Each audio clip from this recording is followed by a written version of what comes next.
Did you know that the lower back is involved in over a quarter of all weightlifting injuries that end up in emergency rooms? That's a staggering statistic, and it's one that should make every lifter pause and think.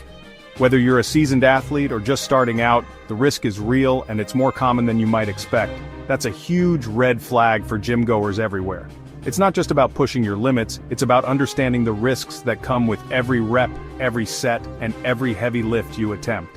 What's even more surprising is that most of these injuries don't happen during some wild, record-breaking lift. They're not the result of lifting the heaviest weight in the gym. Instead, they come from poor technique on basic lifts, movements that many of us do every week, sometimes even every workout, without a second thought. The deadlift, often called the king of all lifts, is a powerhouse move that builds strength like nothing else. But it's also the main culprit behind many of these injuries. It's a lift that demands respect, focus, and precision every single time you approach the bar. Done wrong, the deadlift can send you straight to the physical therapist's office or worse, leave you sidelined for weeks or even months. The consequences of a single mistake can be long-lasting and painful. The real problem isn't the deadlift itself, it's how people rush to add more weight, chasing numbers before they've truly mastered the form. It's easy to get caught up in the excitement of progress, but skipping the fundamentals is a recipe for disaster. Your lumbar spine is incredibly strong, designed to handle heavy loads and support your body through powerful movements. But it's also vulnerable, especially if it's loaded incorrectly, or if you let your back round during a lift. The forces on your spine can multiply quickly, turning a simple mistake into a serious injury. Understanding this risk is the first step to lifting safely for life. It's not about avoiding the deadlift, it's about learning how to do it right, every single time. Knowledge is your best defense against injury. My goal is to give you the knowledge and confidence to respect this lift, to approach it with the right mindset, and to use it as a tool for building strength, not as a shortcut to injury. With the right guidance, you can make the deadlift your ally, not your enemy. When you master proper form, the deadlift becomes your best tool for building a resilient, powerful body. It's not just about lifting heavy, it's about lifting smart and making every rep count toward your long-term health and strength. So forget about your 1-rep max for now. Let's break down the deadlift, step by step, so you can lift smarter, safer, and stronger for years to come. Let's get started. Your deadlift form is the blueprint for your strength and safety. Good form distributes the load to your glutes, hamstrings, and upper back, the muscles built for heavy lifting. Break form, and the stress shifts to your lower back, risking serious injury. A rounded back puts dangerous force on your spinal discs. Injury is just a matter of time. Proper form isn't just about safety, it's the secret to lifting more weight efficiently. When your hips, knees, and back move in sync, you generate maximum power. Poor form creates energy leaks and limits your strength. Treat every rep, even warm-ups, as a chance to practice perfect form. Make good technique a habit, so it's automatic when the weight gets heavy. Your form is the lift. Master it, and you'll master the deadlift. Don't chase numbers, chase flawless execution. That's how you build real, lasting strength. The setup is everything. This is where every great deadlift begins. Before you even think about pulling the bar off the ground, you need to create a solid foundation. Think of this as building the base of a house. If it's shaky, nothing else will stand strong. The way you approach the bar, the way you position your body, and the attention you give to each detail will determine your success. Get it wrong, and your lift is doomed before it starts. Poor setup leads to missed lifts, wasted energy, and even injury. That's why mastering the setup is non-negotiable for anyone serious about lifting. Start by standing with the bar directly over your midfoot, so it cuts your shoelaces in half. This small detail ensures the bar travels in a straight line, maximizing your leverage and efficiency. Place your feet about hip-width apart. Your toes can point straight ahead or slightly outward. Choose what feels most natural and allows your hips to open up comfortably. This stance gives you a stable base and lets your legs drive the movement. Now, hinge at your hips, not your knees. Push your hips back as if you're closing a car door with your glutes, keeping your shins mostly vertical. Reach down and grip the bar just outside your shins, making sure your arms are straight and relaxed. Your hands should hang straight down from your shoulders, forming a direct line from your shoulders to the bar. This is the most efficient position for a powerful pull, minimizing wasted effort and keeping your lift safe. Next, bring your shins forward until they gently touch the bar by bending your knees. This loads your quads and helps set your hips at the right height. You should feel tension building in your legs and hips. Your shoulders should be slightly in front of the bar, your back flat, and you should feel tension in your hamstrings and glutes. This is your power position, the launch pad for a strong, safe lift. Before you pull, set your back by lifting your chest up and pulling your shoulders down and back. Imagine trying to show the logo on your shirt to someone in front of you. Engage your lats. Imagine squeezing oranges in your armpits. This locks your upper body in place and keeps the bar close to your body throughout the lift, protecting your back. With your lats tight and your core braced, your torso is locked into a strong, neutral position. This is the posture that will let you lift heavy and stay injury-free. Remember, the setup isn't just a checklist to rush through, it's the foundation for every single rep. Take your time, check each point, and make it a ritual before every lift. Nail your setup and you're not just ready to pull, you're ready to pull safely, powerfully, and with confidence. Every great deadlift starts here. Now that your foundation is set, let's move on to bracing and preparing your body for the lift itself.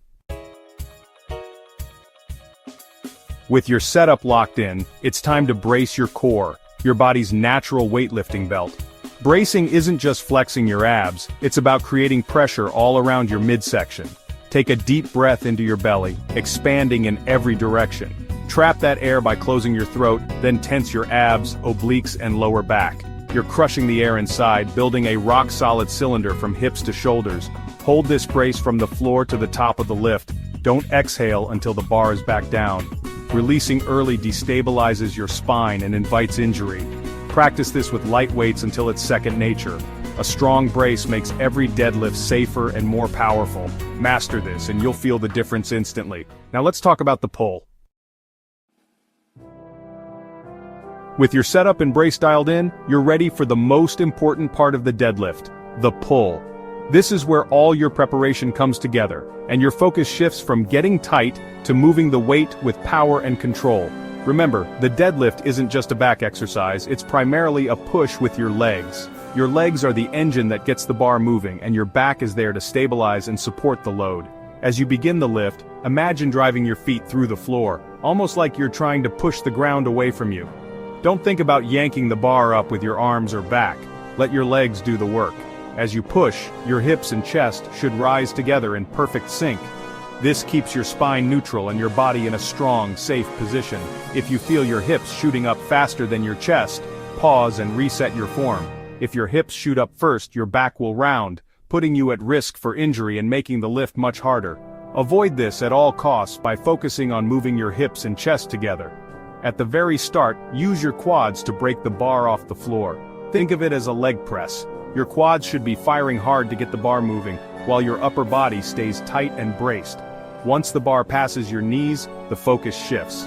Now, drive your hips forward with power and squeeze your glutes as hard as you can. This locks out the lift and ensures you're using your strongest muscles to finish. At the top, stand tall and proud. Don't lean back or overextend, just finish in a strong, upright position with your shoulders over your hips and your glutes tight. To lower the bar, reverse the movement with control. Start by hinging at your hips, keeping your back flat, and only bend your knees once the bar passes them. This keeps the movement safe and efficient. Always control the descent. Don't just drop the bar. Lowering the weight with purpose not only protects your body but also reinforces good technique for every rep. Every phase of the lift, from setup to lockout to lowering, is a chance to reinforce good habits. Practicing with intention builds muscle memory and makes every rep count. Focus on smooth, powerful movement from start to finish. Don't rush, move with purpose, and feel every muscle working together. This is how you build real strength and protect your back for the long term. Consistency and attention to detail are key. Up next, we'll break down the most common deadlift mistakes and show you exactly how to fix them so you can keep progressing safely and effectively. The most dangerous deadlift mistake? Rounding your lower back, the dreaded cat back. This flexes your spine under load, risking serious disc injuries. It usually happens from a poor setup or a weak lower back. If your hips are too high or too low, your back will round. Find the sweet spot. Always prioritize a neutral spine. Engage your lats, lift your chest, and keep your back flat. If your back still rounds, lower the weight and perfect your form. Strengthen your spinal erectors with Romanian deadlifts and good mornings. Film yourself from the side. Visual feedback is the best coach. Don't guess, know your form is safe. Another risky mistake is jerking the bar off the floor. This breaks your setup, rounds your back, and puts your biceps and spine at risk. Your arms are hooks, not lifters. Don't yank with them. Instead, pull the slack out of the bar first. Apply gentle upward pressure until you feel tension. Pause, check your position, then start the lift smoothly. This pre-tension ensures a powerful, controlled pull. Practice this pause to turn chaos into coordinated strength. Smooth starts are safer and stronger. Many lifters turn the deadlift into a squat by starting with hips too low. This is inefficient and forces your body to correct mid-lift, wasting energy and risking a rounded back. Remember, the deadlift is a hinge, not a squat. Hinge at your hips first, then bend your knees to bring your shins to the bar. Your shoulders should be over or slightly in front of the bar. If they're behind, your hips are too low. Try pause deadlifts. Pull the bar an inch off the floor and hold for 3 seconds to find the right position. This drill teaches you the true hinge pattern. Respect the deadlift as its own movement, not a squat. Find your power position and stick to it. That's how you lift safely and efficiently. Mastering the deadlift takes time, patience, and humility. Leave your ego at the door, focus on perfect reps, not heavy weights. Record your lifts from the side. What you feel and what you do can be very different. Use video feedback to spot and fix flaws. If your form breaks down, deload and practice with lighter weights. Quality reps build lasting strength and protect you from injury. Celebrate small victories. Each perfect rep is progress. Consistency and patience are your best tools. You're not just lifting weight, you're building a stronger, more resilient body. Keep practicing, and you'll get there. For more science-based training tips, subscribe and stay tuned. See you next time.